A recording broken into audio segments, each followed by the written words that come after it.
Now, what we have here is this, guys, okay? Let f of x equal x squared plus 4 minus x squared minus 4 all over x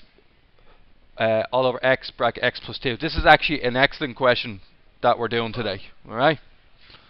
So, let me show you. Is everything fully factorized? Now, can I factorize x squared plus 4? The answer is no. Okay, now, and 90% of people will say yes. The reason 90% of people say yes is because most of you know how to factorize this one, don't you? It's the difference of 2 squares, which is x plus 2 and... But, unfortunately, you've never heard of the addition of 2 squares, have you? There's actually nothing we can do. What'd you say? No, there's no such thing. Now, some of you might have written down this. Would some of you be inclined to write down that? Would you have? Now, look what happens when you multiply it back out. You've actually added in an extra. You've added in an extra part, haven't you? That middle part is extra, which means they're not equal to each other. So you can check as you go along. You can say, look, that's not the same. Well, if I multiply this out, what will happen? It will turn directly back into that. So what we got to do is just got to be a bit patient with this, okay? So what we're going to do is, okay, we're going to say your x squared plus 4, you have to stay the same. But we have x plus 2 and x minus 2 on the bottom. That part, yeah? I can only do the difference of 2 squares. No such thing as the addition of 2 squares. Okay? Then minus x over x plus 2. Okay. Is there anything I can do top and bottom to this one? Because it'd be great if they actually had the same denominator as each other, wouldn't it? Okay. What happens when you take away 2 denominators? As an example, what happens if you got 6 over 5 and you took away 3 over 5? What would the answer be? So you took away the numerators, but the denominator stayed the same, right? So therefore, this is no difference. It's x plus 2 over x minus 2, and then we get if I multiply this out, the minus belongs to the x, so it's technically minus x times x minus 2, which is minus x squared plus 2x, okay? And then we have x squared plus 4. What happens next? The x squareds cancel, and we're left with 2x plus 4 all over x plus 2, x minus 2. Now, if you look at the answer they want us to have, they want the answer to be like this. Yeah, does everybody see that? They want the answer to look like this. I have an extra bracket on the bottom, don't I? Am I fully factorized? Where am I not fully factorized? You're right though, keep going. So 2 brackets all over. Yeah. Perfect, right? Then after that. Okay, exactly where we needed to be, wasn't it? So basically A is 2. I did. Oh, sorry. What it means is that when we do f of x, it has to look like this. And comma a means your a value is actually a natural number, is what that little part says. So if I got a minus answer, I'd know I'm wrong. But because it says natural number, it means it has to be either 1, 2, 3, 4, 5, some number bigger than 0. And it means no decimals and no... Yeah. Comma. That puts a break in the question. That means this is one part of the question, and then the comma, this little part here is specifying that a is a natural number. That's all. So just they're 2 completely separate sections to each other. Okay. What's the problem? It's not a minus. A is 2. Nope. It's 2 divided by x minus 2. Yeah?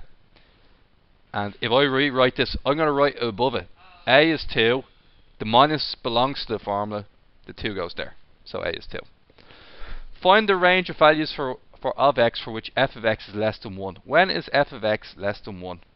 So I've now found this value, haven't I? It's x over x minus 2 less than 1. So what happens next? Square both sides, multiply by the square at the bottom, isn't it? Yes, Luke? No. Yeah, no, it wasn't. It wasn't. Oh, sorry, 2 over x minus 2. Oh, sorry, my fault, you're right. My bad. Sorry about that. Is that right? So 2 over x minus 2 multiplied by x minus 2 squared is less than or equal to 1 minus x minus 2 squared. Okay, what happens after that?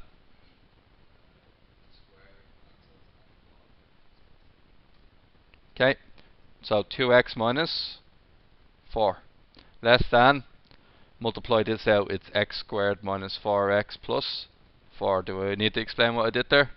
It's x minus 2 multiplied by x minus 2.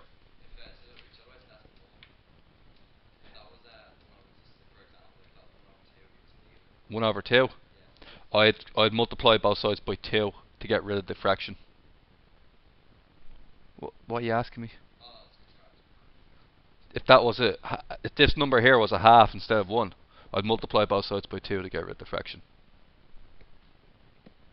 Okay, then I'm going to get x squared minus 4x plus 4. I'm going to bring over the 2x and the minus 4 over one side, yeah? What happens then? We get 0 is less than x squared, and then bring over the 2x and we get minus 6x. Bring over the minus 4 and we get plus 8. Spin it around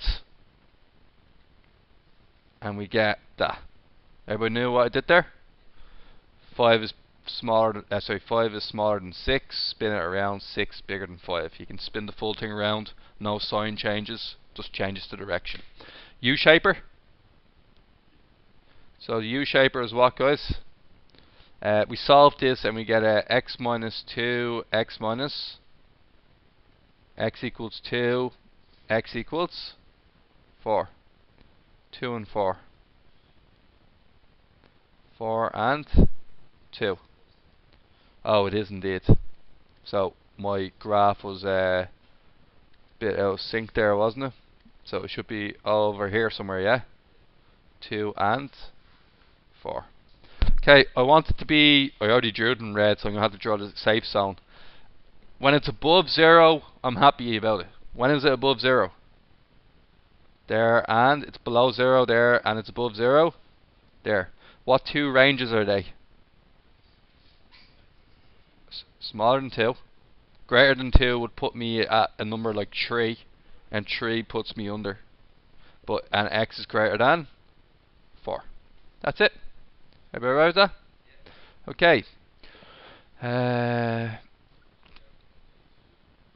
You can only put, if see the way the green bits, see the way they're not joined together?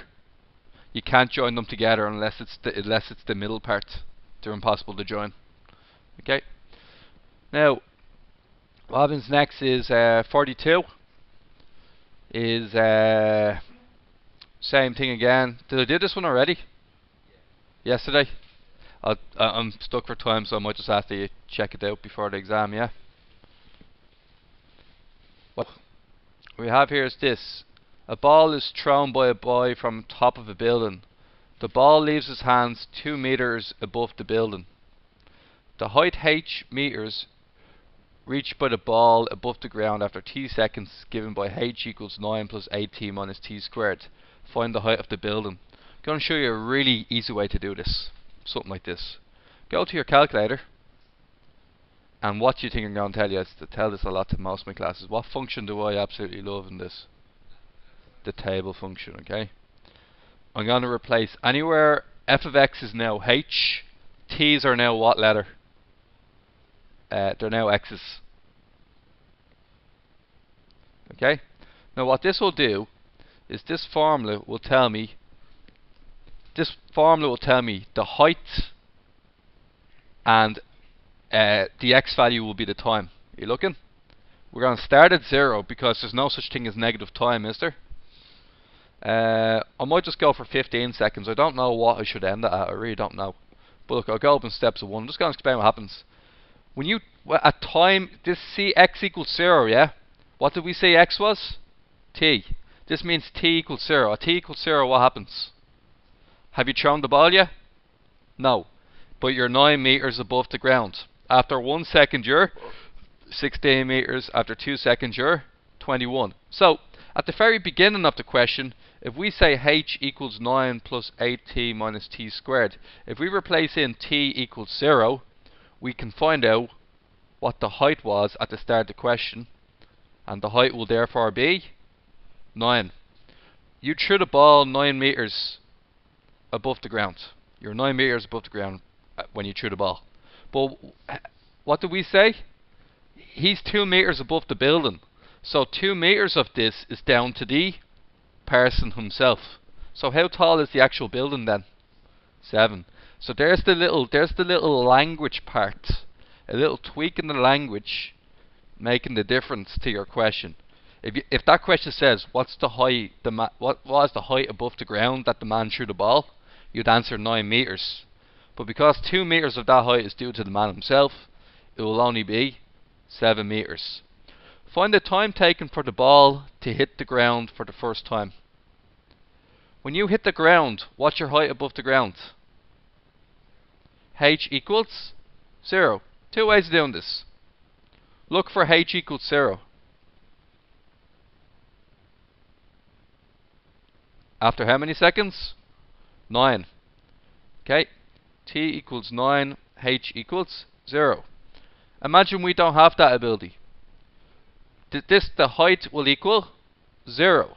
Therefore, the h value, which is 9 plus 8t minus t squared, equals 0. Multiply both sides by -1 and solve. Bracket t minus 9 reference number, t plus 1 equals 0. T equals 9, or t equals -1. Is t allowed to be -1? No, it's negative time. T should equal 9. Technically speaking, see the way this line here is t equals 0. See that green line? Do you know what happens if I continue that quadratic all the way down? It hits a -1, negative time. See, it's based on a quadratic function. But the quadratic function doesn't work for negative numbers of t, because that's negative time, which makes absolutely no sense. That's why I got a different answer, because it should continue all the way down before you throw it, if you use the same arc. So t equals 9. Right, that's not too bad. Find the range of values for t for which the ball is more than 21 meters above the ground. When is it more than 21 meters above the ground? Now here's the interesting part, right? Look at my numbers here. It crosses 21, there it is, in between 2 and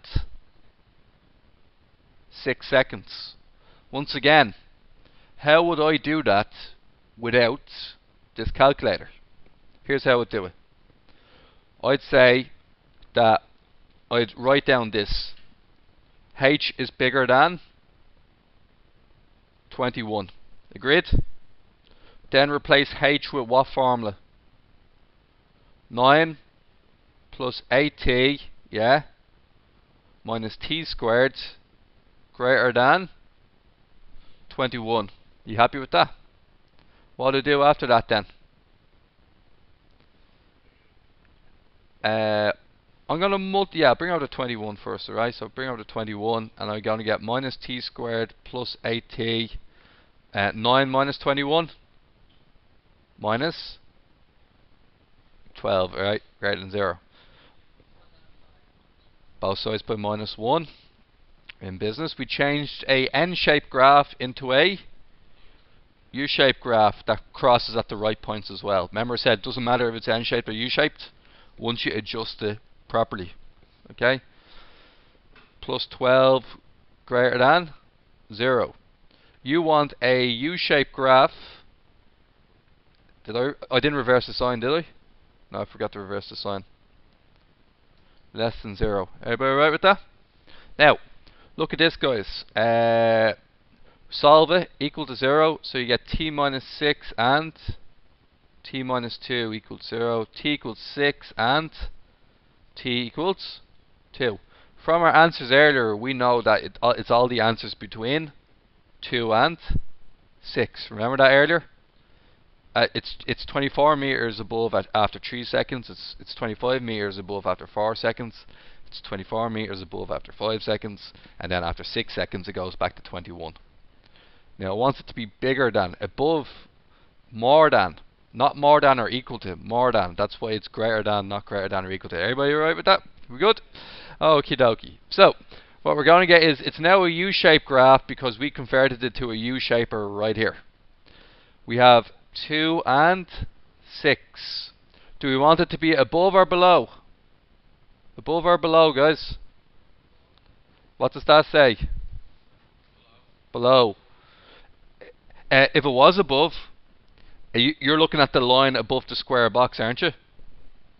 If it's above 0, it's greater than. You could do the N-shaped graph above the line, or you can do the U-shaped graph below the line.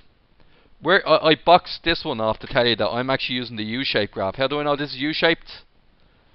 Plus t squared, not a, minus t squared. And this is a less than sign, which means it's talking about when you're below the axis, not above the axis. This is one of these ones, keen, alright? Minus 2 is a smaller number than x. X is a smaller number than 6. Technically speaking, it's not x, is it? It's t, isn't it? Sorry? Oh, sorry, it's 2, you're right, plus 2. Thank you. Now, what happens next? Are they joinable? Why are they joinable? It's not because it's under 0, because it's the region that's joined together. They're not two separate regions. They're one green region, not two separate green regions. Okay? That means what I can do is this, bring it over, merge them together. 2 less than t less than 6. All the times between 2 and 6. Okay.